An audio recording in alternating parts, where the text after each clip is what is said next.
আল্লাহর নির্দেশে জীবন্ত কবর। এটি কোনো সাধারণ কবর নয়, বরং এক মহিয়সী ও সতী নারীর জীবন্ত একটি কবর। তিনি ছিলেন বিবি সাহেবানী, যার ইজ্জত ও ঈমান রক্ষায় স্বয়ং মাটি দুই ভাগে ভাগ হয়ে গিয়েছিল বলে বিশ্বাস করেন স্থানীয়রা। কিন্তু কি ঘটেছিল সেই সতী নারীর সাথে? বগুড়ার কাহাল উপজেলার একটি শান্ত জনপদ। সবুজ শ্যামল এই প্রকৃতির বুকে লুকিয়ে আছে কয়েকশো বছরের পুরনো এক রোমাঞ্চকর এবং অলৌকিক ইতিহাস। বিবি সাহেবানী ছিলেন সমকালীন সময়ের এক অনন্য সুন্দরী এবং অত্যন্ত পরহেজগার নারী।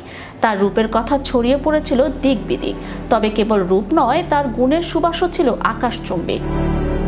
কথিত আছে আল্লাহ তাআলা তাকে বিশেষ অলৌকিক ক্ষমতা বা কেরামত দান করেছিলেন। এলাকাবাসীর বিশ্বাস তিনি অনায়াসেই পুকুরের পানির উপর দিয়ে হেঁটে যেতে পারতেন। তার এই আধ্যাত্মিক শক্তি আর চারিত্রিক দৃঢ়তা তাকে সাধারণ মানুষের কাছে এক অনন্য উচ্চতায় নিয়ে গিয়েছিল। বিবি সাহেবানীর জীবনের মোড় ঘুরে যায় যখন এক বিজাতীয় জালিম রাজা তার সৌন্দর্যে মুগ্ধ হয়ে তাকে জোরপূর্বক বিয়ের প্রস্তাব দেয়।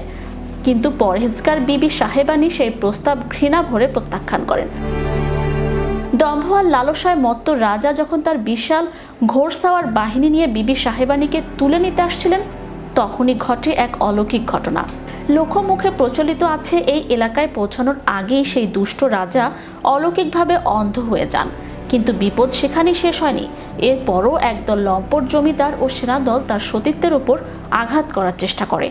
চারপাশ থেকে যখন বাঁচার সব পথ বন্ধ হয়ে আসছিল, তখন বিবি সাহেবানী কোনো মানুষের কাছে সাহায্য না চেয়ে সরাসরি মহান আল্লাহর দরবারে পানা চান। অসহায় অবস্থায় বিবি সাহেবানী আল্লাহর কাছে আরজি জানিয়েছিলেন, হে আল্লাহ, পরপুরুষের স্পর্শ থেকে আমার ইজ্জত রক্ষা করো। তুমি মাটিকে আদেশ দাও যেন সে আমাকে নিজের বুকে আশ্রয় দেয়।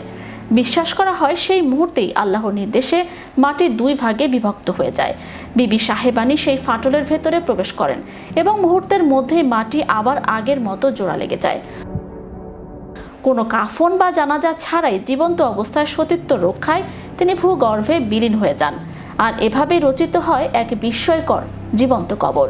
আজও সেই স্থানটি ঘিরে মানুষের কৌতূহলের শেষ নেই। কবরের চারপাশ ইটের দেয়াল দিয়ে ঘিরে সুন্দর একটি স্থাপনা তৈরি করা হয়েছে।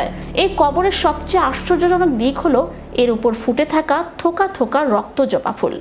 স্থানীয়দের মতে এই ফুলগুলো বিবি সাহেবানের পবিত্রতা ও ত্যাগের প্রতীক হিসেবেই বছরের পর বছর ধরে কবরটিকে শোভিত করে রেখেছে।